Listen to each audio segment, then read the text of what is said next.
अस्सलाम वालेकुम, कैसे हैं आप सब। उम्मीद है कि आप तमाम लोग बिल्कुल खैरियत से होंगे।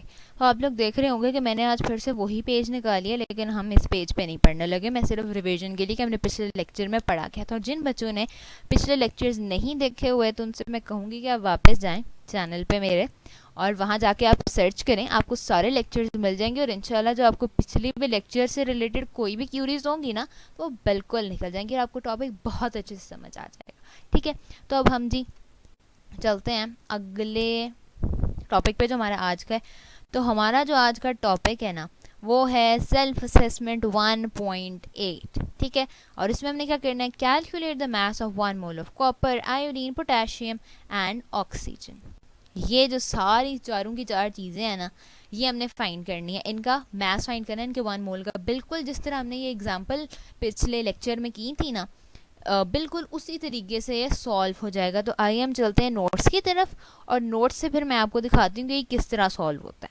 ठीक है, ये हमने क्लोज किया। ये आ गए हैं जी हम नोट्स पे। ठीक है, ये आपको सबसे ऊपर मैं आप लोगों को दिखाती हूँ।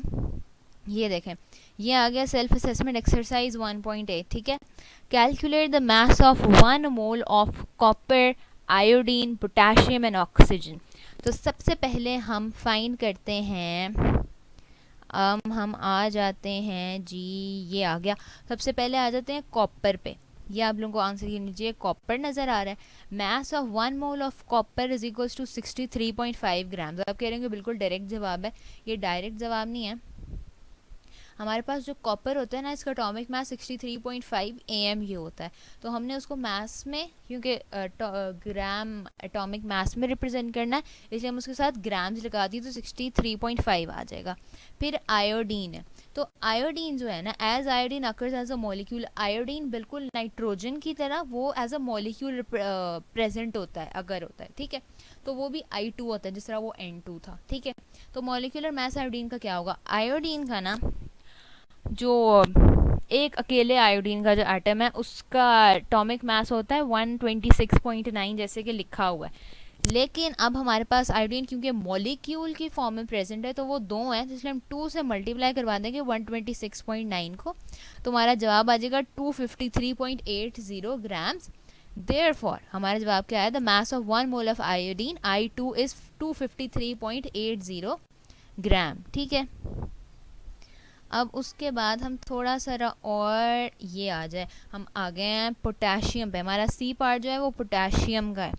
सो mass of 1 mole of potassium के इज इक्वल्स टू 39 ग्राम्स। आप पीरियोडिक टेबल पर जाएं, वहाँ पोटेशियम के को फाइंड करेंगे तो आपको पता चलेगा कि इसका जो एटॉमिक मास है ना, वो है 39। ठीक है, 39 AMU। तो हमने उसे ग्राम एटॉमिक मास में रिप्रेजेंट करना है, इसलिए हमने उसका ग्राम लगा दिया, तो ये हमारे पास आ जाएगा 39 ग्राम्स। उसके बाद हमारे पास जो डी पार्ट है और आखिरी है, वो है जी हमारे पास ऑक्सीजन। तो मॉलिक्यूलर मास ऑक्सीजन का O2। अब ये फिर जो है ये डायटोमिक मॉलिक्यूल है, यानी कि इसमें 2 एटम वाला ये मॉलिक्यूल है। तो ऑक्सीजन, जो सादा ऑक्सीजन है अकेला, उसका जो एटॉमिक मास है वो 16 है। लेकिन अब क्योंकि ये ऑक्सीजन का जो एटम है ये हमेशा दो, मतलब दो इकट्ठे कंबाइन होता है, तो हमने 2 को मल्टीप्लाई करवाया 16 से और हमारा जवाब आ गया 32 grams. Therefore, the mass of 1 mole of oxygen O2 is 32 grams. तो जी ये था हमारा आज का लेक्चर, जिसमें हमने कवर किया है सेल्फ असेसमेंट एक्सरसाइज 1.8। उम्मीद है कि आप लोगों को समझ आ गया होगा।